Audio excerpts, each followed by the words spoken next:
When I got to the age of 18, I was absolutely calamitized by money and women and alcohol, power. I could have all the money in the world. I was lost. I had no guidance. I would drink myself to death on the night. My father passed away. My mum died of the same thing. And I'd kept going there, and I'd kept going there, very selfish. I'd lost my son. And he was just like saying, I'm proud of you. I'm proud of you. My name is Ibrahim Fatih, formerly known as Joseph Johnson. I was born a Christian in the northwest of the United Kingdom in Blackpool. Growing up, I was always getting into trouble. I'd drink, party, smoke, take drugs. I was very, very lost, very lost. As a kid, I was a Christian, got baptized, my Holy Communion, my confirmation, and I did believe in God, even as a kid. I've always believed in God. I was never God-fearing when I was a Christian, but I believed in God, I believed in the prophets.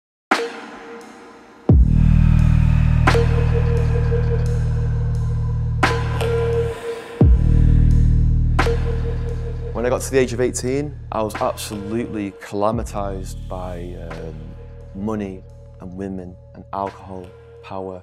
I used to think these things would make me happy because I couldn't be happy. Nothing made me happy in this world. I was never happy. I could have all the money in the world. I'd have 10 women around me. I'd have a big pile of cash behind me. I'm not happy. Nothing would be happy, no matter what I'd done. Because I thought, if this can't make me happy, I was absolutely miserable. I was lost. I had no guidance. I would drink myself to death on the night. No one's there for me when I was down and out. And no one was truly there for me as a friend. They'd only want me to go down.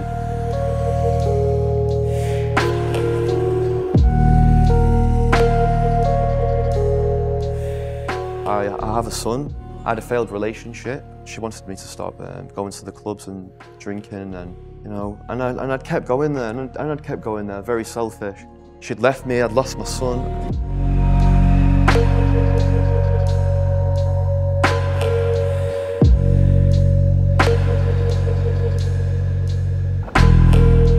So my father passed away when I was 20 years old. My mum died of the same thing. Father's had a brain hemorrhage. I remember everyone just crying straight away, and it took me a while to process what happened. I stayed in the bed with him, and I just looked at him for the last time. Sometimes I regret doing that because I'm staying with him. And sometimes when I look back as well, I just get like images of his face.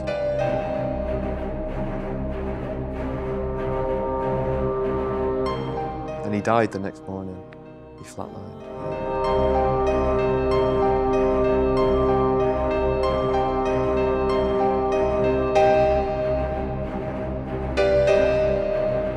And he said, I just want you to know that I love you so much.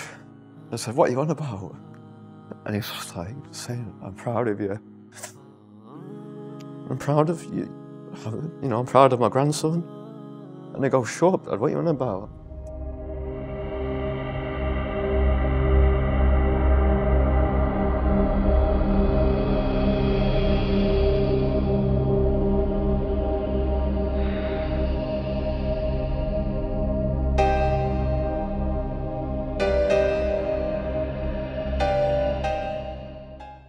I didn't know how to live.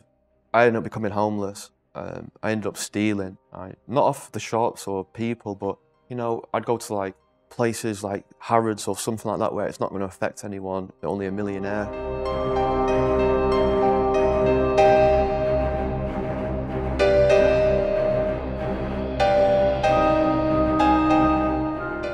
A man called Mohsin, he had approached me, Pakistani, Muslim, and then I tell him the story about like my father and about the house, and alhamdulillah, he said, come stay with me. And I said, I don't really know you. I said, you can have your own house. I said, I've got a house. We help a load of homeless people. There's a house and they put like people in need. And I said, why? And he says, for Allah.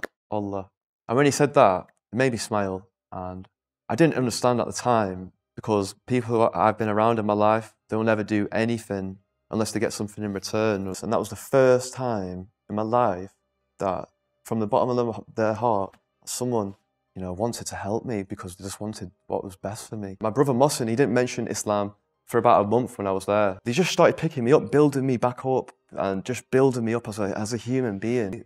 And I'm not even a Muslim yet, and they're calling me brother. They're giving me hugs. It's like I've got a family. And mashallah, it was amazing. It was beautiful.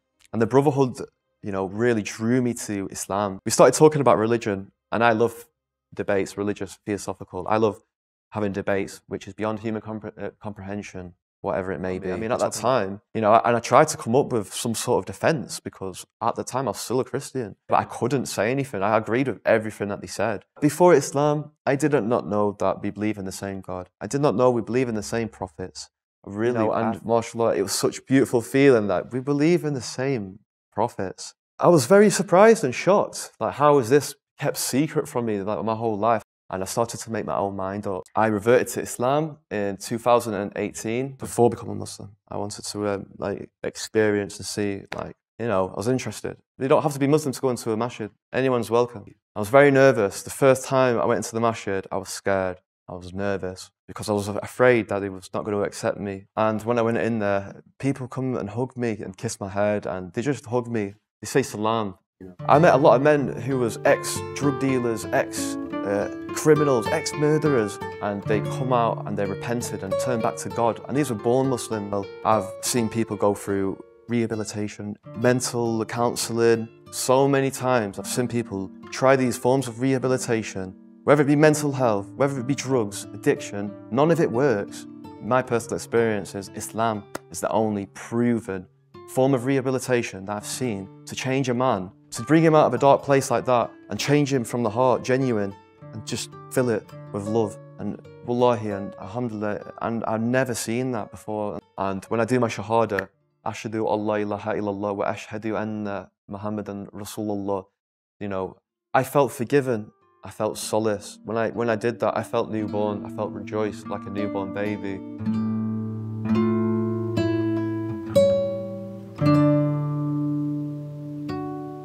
So, alhamdulillah, through Islam and the Quran, I've got my family back. And just generally just become a better person, a better father, a better human being. And alhamdulillah.